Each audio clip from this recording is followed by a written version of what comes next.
예, 우리 옆에 분과 인사할 때에 새봄이 왔습니다. 힘내세요.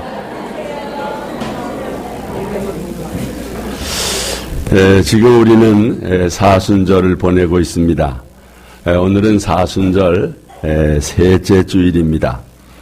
사순절은 기독교 절기 중에 가장 경건한 절기로서 부활절 전 40일 그 기간을 말합니다. 올해 부활절은 4월 1일 주일입니다. 4월 1일 부활절 오후부터 새봄맞이 부흥회가 시작이 됩니다. 사모하고 기도로 준비해서 큰 은혜 받으시기를 바랍니다. 우리는 이 사순절에 주님의 고난을 묵상하며 말씀과 기도로 보냄으로써 새봄과 함께 새 생명이 넘치는 부활신앙을 회복하기를 축원합니다. 미국의 오페라계에 할버턴이라고 하는 성악가가 있었습니다. 하루는 아들이 밖에서 친구들과 같이 놀면서 주고받는 이야기를 듣게 됐습니다. 이웃집 아이가 자기 아들에게 이런 자랑을 했습니다. 야, 우리 아버지는 우리 주의 주지사님을 잘 아신다? 여러분, 미국의 큰 주는 우리나라보다 더 큽니다. 자기 아버지가 이런 주지사와 아주 친하다는 것이 자랑스러웠던 것입니다. 그러면서 아이들은 친구에게 기가 죽지 않으려고 친구가 자랑한 것보다 더 큰 자랑을 합니다. 이때 오페라 가수인 아버지는 은근히 걱정이 됐습니다. 자기는 주지사와 같은 높은 사람과 친한 사람이 없기 때문입니다. 그렇다고 아들이 우리 아버지는 대통령과 잘 아는 사이다 이렇게 말할 수도 없고, 기가 죽은 아들이 애비한테 달려와서 아버지는 누구 높은 아는 사람 없느냐고 물으면 뭐라고 대답할까 걱정이 됐습니다. 그런데 뜻밖의 자기 아들이 조금도 기가 죽지 않고 아주 당당하게 주지사 정도를 아는 것은 아주 우스운 일이라는 듯이 이렇게 말했습니다. 이야, 그 정도 가지고 우리 아버지는 천지 만물을 지으신 하나님을 잘 아셔. 하나님과 아주 절친한 사이시오. 이 말을 들은 아버지 할버트는 감격해서 울었답니다. 하나님을 잘 믿는 자기 아빠를 떳떳하게 자랑할 줄 아는 아들이 너무 대견스럽고 자랑스러웠기 때문입니다. 성도 여러분, 어깨 좀 펴십시오. 여러분도 하나님 잘 아시잖아요. 하나님을 잘 아는 정도가 아니라 창조주 하나님의 아들딸이시잖아요. 맞습니까? 여러분, 자녀들에게 그런 믿음을 보일 수 있기를 바랍니다.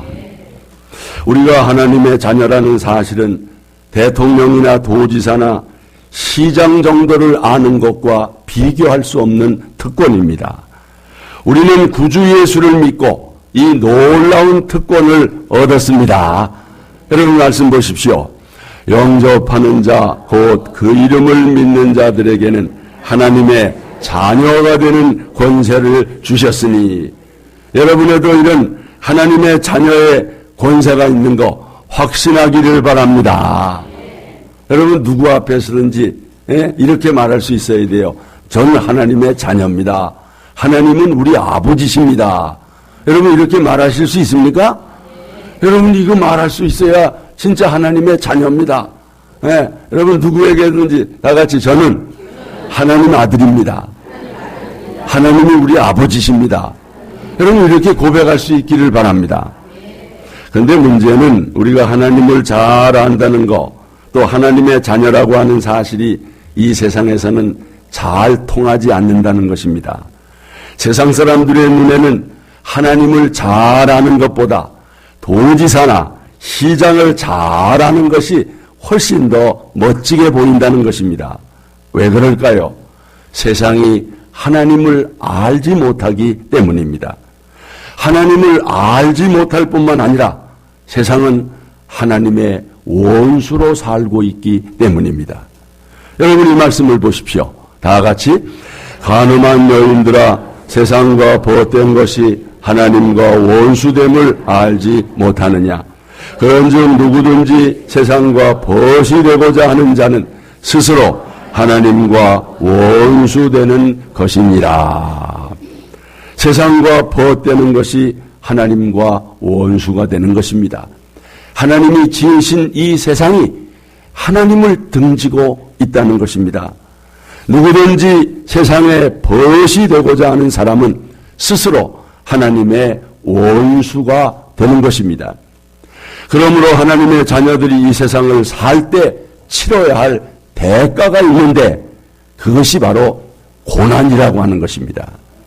하나님의 자녀들은 이 세상에서 고난을 당하고 환난을 당한다고 예수님께서 말씀하셨습니다. 바로 이 말씀이지요. 다 같이 세상에서는 너희가 환난을 당하나 담대하라. 내가 세상을 이기었노라. 아멘.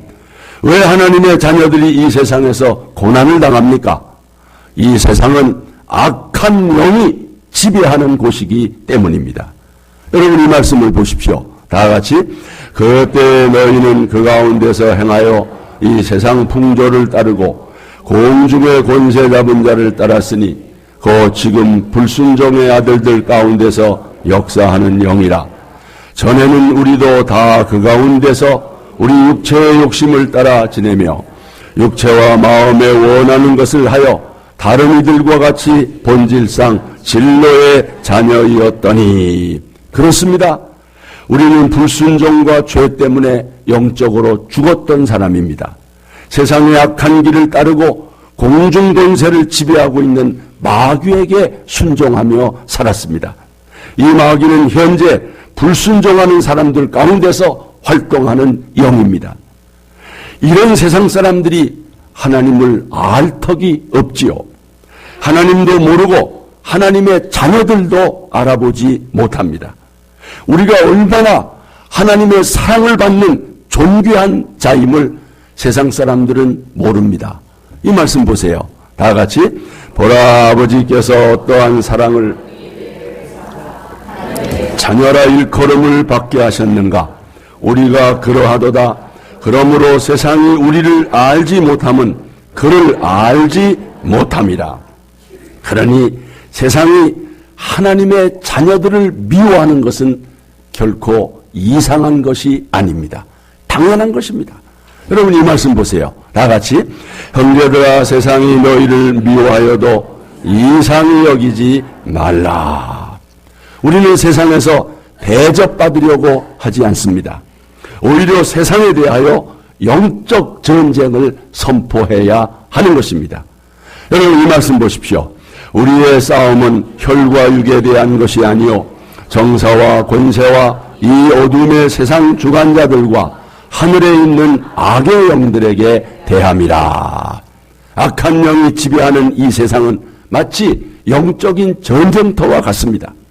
우리는 사람을 대항하여 싸우는 것이 아니라 하늘과 이 어둠의 세상을 지배하고 있는 악한 영들을 대항하여 싸우고 있습니다.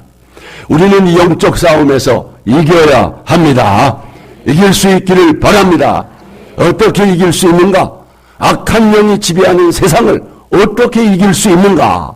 바로 여기 비결이 있습니다. 다 같이 무릇 하나님께로부터 난 자마다 세상을 이기느니라. 세상을 이기는 승리는 이것이니 우리의 믿음이니라. 예수께서 하나님의 아들이심을 믿는 자가 아니면 세상을 이기는 자가 누구냐? 여러분, 세상을 이길 수 있는 힘은 바로 우리의 믿음입니다. 여러분이 믿음을 가지면 세상을 이길 수 있습니다. 예수님이 하나님의 아들이심을 믿는 믿음만이 세상을 이깁니다. 악한 영이 지배하는 세상에서 오직 믿음으로 세상을 이기는 화평의 성도들 되시기를 주님의 이름으로 축원합니다. 두 번째, 하나님의 아들이신 예수님도 세상에서 고난을 받으셨습니다. 예수님은 유일하신 하나님의 친자, 친아들이십니다. 우리는 하나님의 양자잖아요. 하나님의 독생자이신 분이 인류 구원을 위해서 이 세상에 성육신하셨는데 그 자체가 고난이요 고통입니다. 여러분, 100여 년 전에 미국 선교사들이 미개한 우리나라 선교하러 온 그 자체가 고난이 아니겠습니까?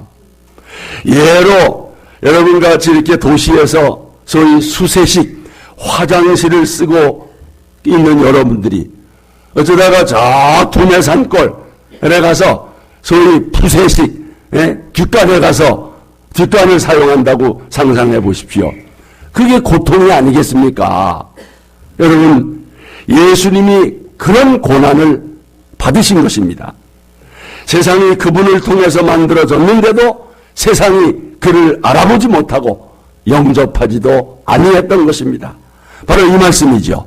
다 같이 그와 세상에 계셨으며 세상은 그로 말미암아 지은 바 되었으되 세상이 그를 알지 못하였고 자기 땅에 오매 자기 백성이 영접지 아니하였으나.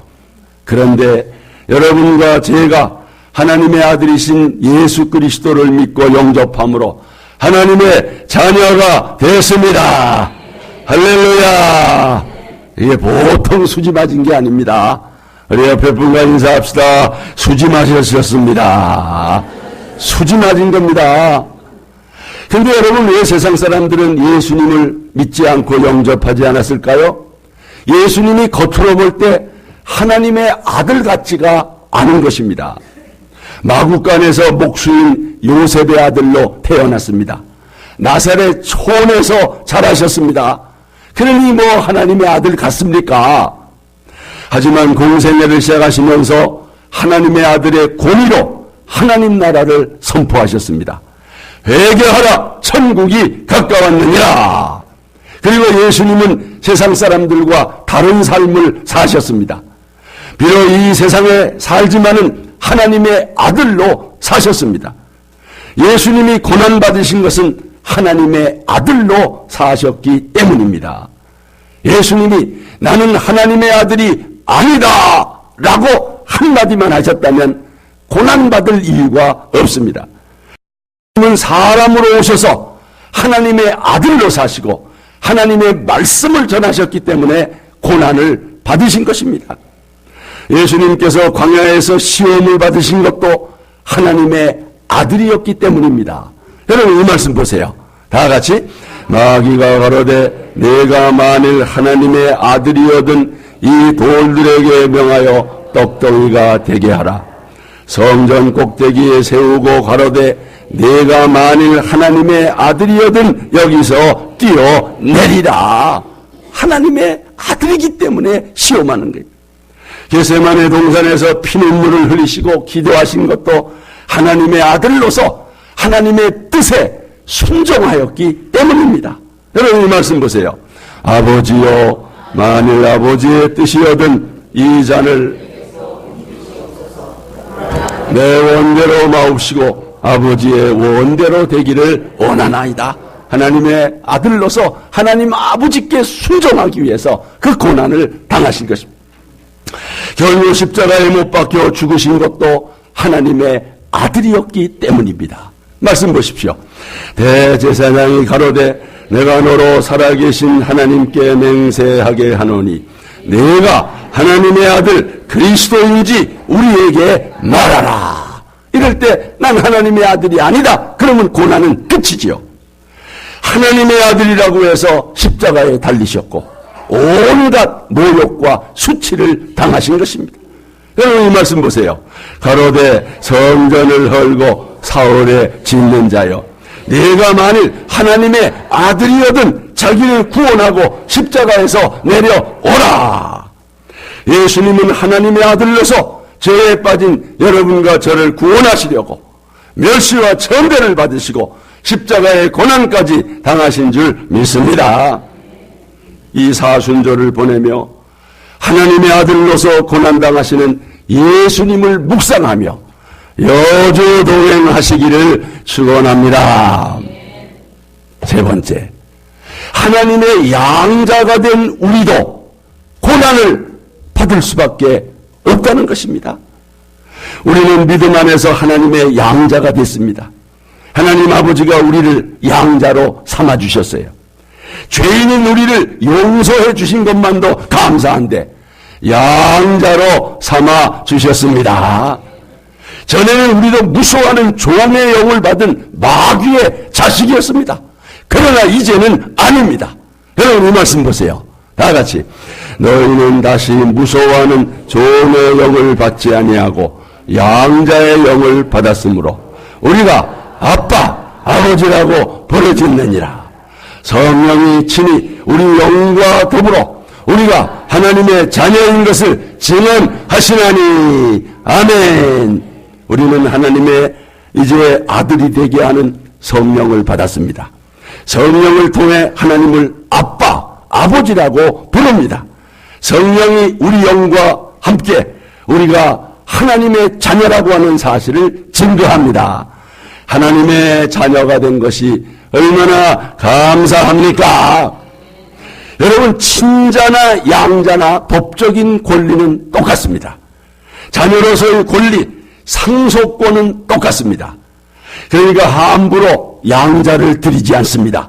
특히 재산이 많은 사람은 양자 드리지 않습니다. 그런데 하나님께서 우리를 양자로 드리셨습니다. 그러니 우리는 누구와 상속권이 똑같아졌을까요? 친아들이신 예수님과 똑같은 상속권을 가지게 됐습니다. 우리가 하나님의 상속자로서 그리스도와 공동 상속자가 된 줄로 믿습니다. 여러분 대단한 것입니다. 이 말씀 보세요. 다 같이 자녀이면 또한 상속자, 그 하나님의 상속자요. 누구와 함께? 그리스도와 함께한 상속자니라. 아멘. 다 같이 아멘. 대단한 것입니다. 여러분 무슨 대통령 아들이나 무슨 삼성의 이건희 회장의 아들 정도의 상속권은 아무것도 아닙니다. 조족지혈입니다. 세 발의 피입니다. 왜? 우리는 창조주 하나님의 상속자입니다. 우주 만물의 주인이신 하나님의 상속자입니다. 옆에 분에게 좀 한 번 더 일러주세요. 모르시나 봐. 하나님의 상속자십니다. 하나님의 상속자십니다. 얼마나 감사하고 영광스럽습니까, 여러분? 그런데 한 가지 기억할 것이 있습니다. 세상이 하나님을 알지 못한다고 했습니다. 예수님도 알지 못하고 핍박했다고 했습니다. 마찬가지로 세상이 하나님의 자녀된 우리도 알아보지 못하고 미워하고 핍박하는 것입니다. 예수님을 싫어하던 세상이 우리를 싫어하고 핍박하는 것입니다. 그래서 우리가 고난을 받는 것입니다. 여러분 이 말씀 보십시오. 다 같이 내가 너희에게 종이 주인보다 더 크지 못하다 한 말을 기억하라. 사람이 나를 박해하였은즉 누구도 너희도 박해할 것이요. 그러므로 우리가 그리스도와 함께 영광을 받으려면 그리스도와 함께 고난도 받아야 합니다. 이 말씀 보십시오. 자녀이면 또한 상속자, 그 하나님의 상속자요 그리스도와 함께한 상속자니 우리가 그와 함께 영광을 받기 위하여 무엇도 고난도 함께 받아야 할 것이니라. 다 같이 아멘. 뭐 고난 좀 받지요 뭐. 여러분 우리가 그런 상속자입니다. 예수님께서는 우리 보고 그 고난의 길을 따라오라고 말씀하셨어요. 바로 이 말씀이죠. 다 같이 이를 위하여 너희가 부르심을 입었으니 그리스도도 너희를 위하여 고난을 받으사 너희에게 고난의 본을 끼쳤다는 거예요. 본을 끼쳤으니 그 자취를 무슨 자취를 고난의 자취를 따라오게 하려 하셨느니라. 아멘. 그럼에도 전혀 고난도 없이 아무 부담도 없이 신앙생활 하려고 하는 사람은 잘못 신앙생활하는 겁니다. 그런 사람은 지금 예수님을 따라가는 사람이 아닙니다. 반대로 지금 여러분 신앙생활하기가 무척 힘듭니까? 무슨 고난이 있습니까? 무슨 핍박이 있습니까? 감사하시기를 바랍니다. 하나님의 자녀라고 하는 증거입니다. 지금 여러분이 하나님의 자녀답게 세상에서 살아가고 있기 때문에 고난이 있는 것입니다. 성도 여러분, 예수님과 함께하는 고난을 두려워하지 마십시오. 피하려고 하지 마십시오. 성경은 고난을 피하라고 말하지 않아요. 고난을 피하는 방법도 일러주지 않았습니다. 오히려 고난을 당하라. 여러분, 사도 바울은 우리가 고난받는 것은 바로 그리스도의 고난에 참여하는 것이라고 말했어요. 이 말씀 보세요. 다 같이. 내가 이제 너희를 위하여 받는 고난을 그의 몸된 교회를 위하여 내 육체에 채우노라. 교회를 위해서 수고하는 것이 그리스도의 고난에 참여하는 것이라고 그랬어요. 왜 교회를 위해 수고하는 것이 예수님의 고난에 참여하는 건가? 교회는 그리스도의 몸입니다. 주님께서 남기신 일을 하는 것, 그리스도의 고난에 참여하는 것입니다. 복음을 전하는 것이 그리스도의 고난에 참여하는 것입니다. 말씀 보십시오. 다 같이. 너는 내가 우리 주를 증언함과 또는 주를 위하여 갇힌 자 된 나를 부끄러워하지 말고 오직 하나님의 능력을 따라 복음과 함께 뭘 받으라. 뭘 받으라. 너는 그리스도 예수의 좋은 병사로 나와 함께 뭘 받으라. 고난을 받으라. 복음으로 말미암아 내가 죄인과 같이 놓이는 데까지 고난을 받았으나 하나님의 말씀은 매이지 아니하니라. 바울은 고난을 받아 감옥에 앉아 있어도 하나님의 말씀은 절대로 매이지 않고 전파된다는 게. 여러분, 사도 요한도 예수님의 복음을 위해서 고난을 받았다고 그랬어요. 자, 말씀 보세요. 나같이. 나 요한은 너희 형제요 예수의 환난과 나라와 참음에 동참한 자라. 하나님의 말씀과 예수를 증언하였으므로 말미암아 반모라 하는 섬에 있었더니, 반모섬에 뭐하여 있습니까? 무슨 여행 갔습니까? 유배당에 있는 것입니다. 여러분, 하나님의 양자된 우리도 세상에서 고난을 받을 수밖에 없습니다. 그 고난, 어떤 고난도 두려워하지 말고 여러분 감당할 수 있기를 축원합니다. 왜요? 그 어떤 고난도 장차 우리에게 나타날 무엇과 영광과 비교할 수 없습니다. 여러분, 이 말씀입니다. 다 같이. 생각하건대 현재의 고난은 장차 우리에게 나타날 영광과 비교할 수 없도다. 아멘. 지금 우리가 받는 고난은 앞으로 우리에게 나타날 영광과 전혀 비교가 안 된다는 거예요. 이 세상에서 하늘나라를 위해서 힘겹게 일하는 사람들, 믿음 지키기 위해서 고난당한 사람들, 복음 전도하면서 욕먹고 핍박받은 전도자들, 놀랍고도 영광스러운 상급이 약속되어 있습니다. 여러분, 이 말씀 보세요. 다 같이. 우리가 잠시 받는 환난에 경한 것이 지극히 크고 영원한 영광에 중한 것을 우리에게 이루게 함이니라. 아멘. 그러므로 주님의 고난에 참여하는 것은 참으로 아름답고 영광스러운 것입니다. 이 고난은 그리스도의 영광과 직결되는 것입니다. 이 말씀이죠. 다 같이. 우리가 그와 함께 영광을 받기 위하여 고난도 함께 받아야 할 것입니다. 여러분, 그리스도와 함께 정말 영광에 참여하기 위해서 그리스도와 함께 고난을 받아야 돼. 그리스도의 고난에 동참해야 돼. 예수 믿으면서 하나 고난도 없이 부담도 없이 그냥 맨몸으로 안 됩니다.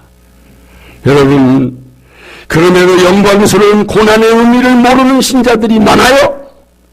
그래서 고난을 피하려고 해요. 그냥 부담 없이 건성건성 교회 다니려고 해요. 사실 베드로도 이 고난의 의미를 처음엔 잘 몰랐어요. 그래서 예수님께서 예루살렘에 올라가 고난받고 십자가에 죽을 것이라고 말씀할 때 안 된다고 그랬어요. 예수님의 그 고난의 길을 가로막았습니다. 그러나 베드로가 나중에 은혜 받았습니다. 성령 충만을 받고 어떻게 변화되었는가 보십시오. 쓴 베드로 전서 말씀 한번 보세요. 다 같이. 만일 그리스도인으로 고난을 받은 즉 부끄러워 말고 두리어 그 이름으로 어떻게 하라. 하나님께 영광을 돌리라. 오직 너희가 그리스도의 고난에 참여하는 것을 어떻게 하라. 즐거워라. 이는 그의 영광을 나타내실 때에 너희로 즐거워하고 기뻐하게 하려 함이라. 고난만큼 하나님께서 영광되게 해주실 것입니다. 그러므로 성도 여러분, 고난받을 때 부끄러워하지 말고 오직 먼저 도리어 하나님께 영광을 돌리시기를 바랍니다. 즐거워하시기를 바랍니다.